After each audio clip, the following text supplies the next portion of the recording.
saudara-saudara seperti sekalian, malam ini dalam satu tema jelajah siri merdeka rakyat, kita mempersembahkan kepada seluruh rakyat Malaysia betapa daripada permulaan kita melihat peristiwa kebangkitan rakyat dalam bersih tiga.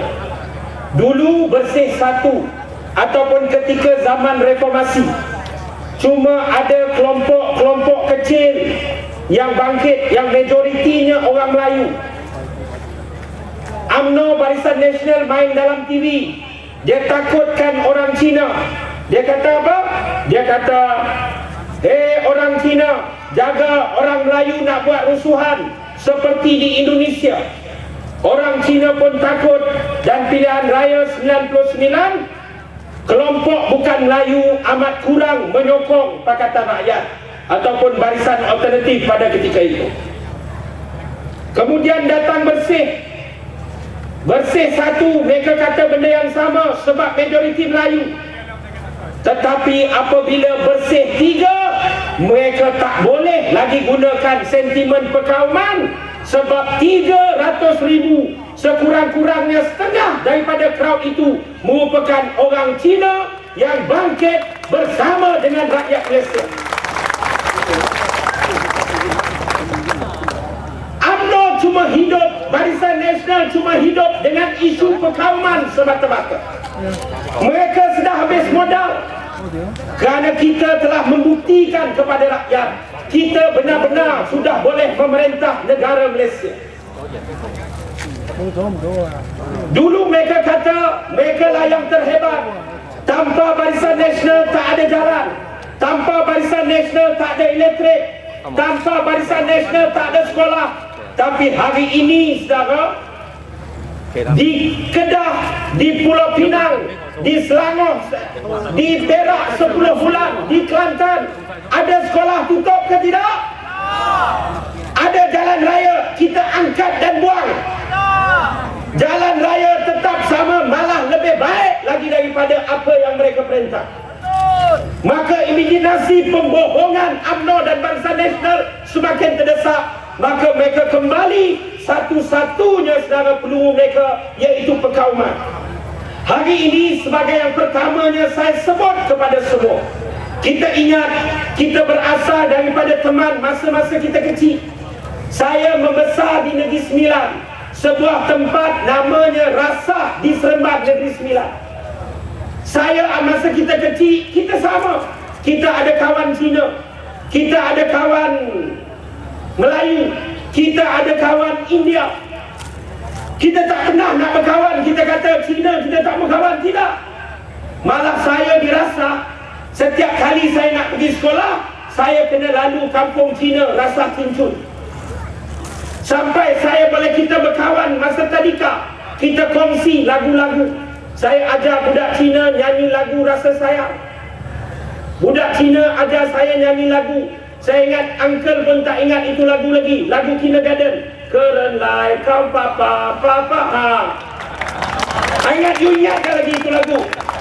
Tapi bila kita besar, bila kita sudah kenal UMNO, bila orang Cina kenal MCA, bila orang India kenal MIC, duduk dalam MIC, mereka cakap apa? Mesti India, India, India, India, India. Kaum lain semua jahat, mau ambil hak kita. You duduk dalam MCA, MCA, MCA, MCA, Cina, Cina, Cina. Oh, kena jaga Cina sebab kaum lain semua jahat. Oh, duduk dalam UMNO, cerita hidup Melayu, Melayu, Melayu, Melayu, Melayu. Tapi, oh Cina jahat, India jahat, mau rampas hak kita. Tapi saya bagi tahu malam ini saudara, yang sebenarnya menghancurkan Melayu ialah UMNO sendiri. Kerana UMNO lah saudara, Melayu jadi musnah dan hancur. Saya nak tanya, yang rompak dan rampas hak Cina siapa? Mana UMNO MCA tipu hak Cina? Dia tipu pun ikut segmentasi tu, dia bagi-bagi adil semua. Orang India, MIC lah yang menipu orang India, yang merampas tanah Melayu, yang menghancurkan masa depan Melayu, yang menghancurkan bahasa Melayu, yang menutup sekolah agama rakyat. Siapa saudara? UMNO. Jadi kerana itu isu sebenarnya bukan isu perkauman. Isu sebenarnya adalah rompakan hak rakyat, agihan kekayaan yang tak sama rata. Bila orang itu kaya, dia boleh buat apa saja. Yang kaya semakin kaya. Tajudin Ramli hutang ratus juta boleh mansuhkan. Hutang pelajar Melayu, Cina, India, hutang PTPTN, kamu kerja dan kamu tuntut sampai ke rumah mereka. Sampai berapa ramai anak-anak kita tak boleh keluar negara. Ini yang rakyat perlu sedar. Di Perak, projek yang terbaru, apa dia? Lebuh Raya Kidex. Buat lebuh raya daripada Cangkat Jering pergi ke Banting, Banting pergi ke Cangkat Jering.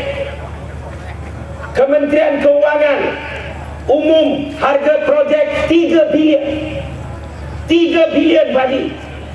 Kemudian siapa dapat? Yang dapat saudara ialah Datuk Hafizan Harun. Siapa ini? Dia peguam UMNO. Siapa dia? Dia peguam kepada Zamri Kadir ketika merampas kerajaan Perak hari itu. Siapa dapat ini projek? Yang dapat ini projek Nik Sazlina. Siapa dia? Dia bini kepada Tun Ahmad Zaki, ketua hakim negara yang ada pengaruh dalam merampas kerajaan Perak melalui keputusan mahkamah tempoh hari.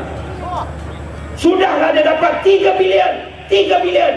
Bila mereka dapat, projek 3 bilion dinaikkan menjadi 7.13 bilion. Hampir 4 bilion duit rakyat, saudara. Kalau saya nak cerita bilion ni tak ada orang faham sebab tak pernah orang tengok duit bilion.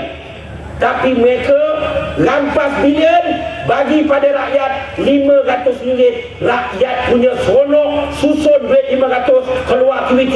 Kita rasa bersyukur sangat. Tidak pernahlah mana-mana kerajaan yang memberi duit sebegini rupa. Kamu membodohkan rakyat Malaysia. Saudara yang saya hormati sekalian, untuk projek mengampas kerajaan Perak, bilion duit rakyat. Tapi rakyat sekarang dah faham soal rasuah. Bila kita cerita bilion, rakyat tak faham. Tapi sekarang tiba-tiba ada rasuah kecil sebenarnya. Apa? 250 juta. Buat apa saudara 250 juta? Buat apa? Semua orang faham. Faham isu lembu ni uncle. Sampai saya mau cerita pengalaman saya duduk Rembau. Saya naik kereta dengan seorang kawan yang bukan orang politik. Dia bukan orang politik. Tapi tiba-tiba dia bawa kereta dekat Rembau, dia boleh emergency brake, dia brake. Apa pasal? Ada lembu lintas jalan. Dia terus marah. Macam mana dia marah? Syarizat ni pandang lintas jalan, tak pandang kiri kanan, dia kata. Maknanya orang faham. Lembu UMNO, UMNO lembu, lembu rasuah, rasuah UMNO. Orang faham. Tapi saya ingatkan saudara, dia telah letak jawatan. Tapi 250 juta kembali atau tidak pada rakyat? Balik atau tidak pada rakyat? Tak balik pada rakyat, saudara. Kerana itu kita harus terus berjuang memerdekakan Malaysia bagi pihak rakyat. Kerana rakyat semakin hari semakin susah dan tidak upaya untuk bangkit dengan persoalan harga barang, harga minyak dan sebagainya. Tapi TV, suat khabar, sajikan dekat rakyat satu masalah, selewengkan kepala kita. Selewengkan masalah apa? Masalahnya seks.